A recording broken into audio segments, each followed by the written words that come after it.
महाराष्ट्र शासनाकडे इतक्या तक्रारी आहेत, इतक्या तक्रारी का त्याला लिमिट नाहीये. तुमच्या ह्या तक्रारीच्या अनुषंगाने शासनाने म्हणजे महाराष्ट्र गव्हर्नमेंटने जी दखल घेतलेली आहे, पर्टिक्युलरली पनवेल रेल्वे स्थानक, खारघर, मानसरोवर या रेल्वे स्टेशनच्या एवढ्या तक्रारी आहे तुमच्या. त्याच्यात तक्रारी मुख्यत्वाने आहे. सगळ्यात पहिली तक्रार आहे की तुम्ही युनिफॉर्म घालत नाही.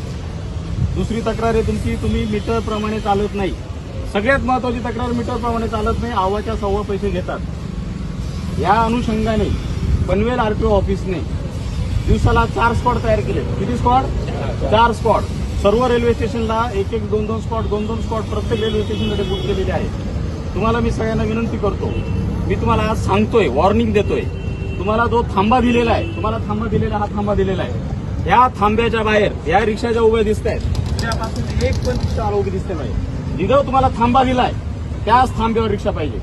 दुसरी गोष्ट, उद्या इथे तुम्ही तुमच्या युनियनने इथं मीटरनी चालण्याचा एक बोर्ड लावून घ्यायचा आहे आणि जो पॅसेंजर ज्याला मीटरनी जायचं आहे तो मीटरनीच गेला पाहिजे. अशी कोणती तक्रार आली एखाद्या पॅसेंजरची तर मग मीटरनी हा गेलेला नाही, मॅडम जास्त पैसे घेतले, आम्ही ती रिक्षा त्याच्या घरी येऊन पत्ता शोधून घरी नेऊन लावून टाकू. हे तुम्हाला आज आम्ही वॉर्निंग देतो. आज आम्ही साधारणतः 50 रिक्षा जमा केल्यात. किती रिक्षा जमा केल्यात? 50 रिक्षा म्हणजे अशा जमा केल्यात का त्यांचे पेपर जरी ओके पण फक्त मीटरवर चालत नाही किंवा मीटर खराब आहे म्हणून जमा केल्यात. मी आज ऑब्झर्व केलं, तुम्ही जाणून बुजून मीटरची वायर काढून ठेवतात. गाडी आम्ही चेक केल्यानंतर लगेच वायर लावता म्हणतात साहेब मीटर चालू म्हणतात. अजिबात चालणार नाहीये. तुम्हाला पोट भरण्यासाठी उदरनिर्वाहासाठी रिक्षाचं परमिट दिलेलं आहे. लोकांवर दादागिरी करण्यासाठी, लोकांना छळण्यासाठी नाही दिलेलं. तुम्हाला जो शासनाने नियमाने तुम्हाला मीटर ठरवून दिलेला आहे त्या मीटरने चला. आणि सगळ्यात महत्वाचं, महिलांशी एकदम सौजन्यपूर्वक वागा. अजिबात महिलांशी गैरव्यवहार अजिबात करायचा नाही.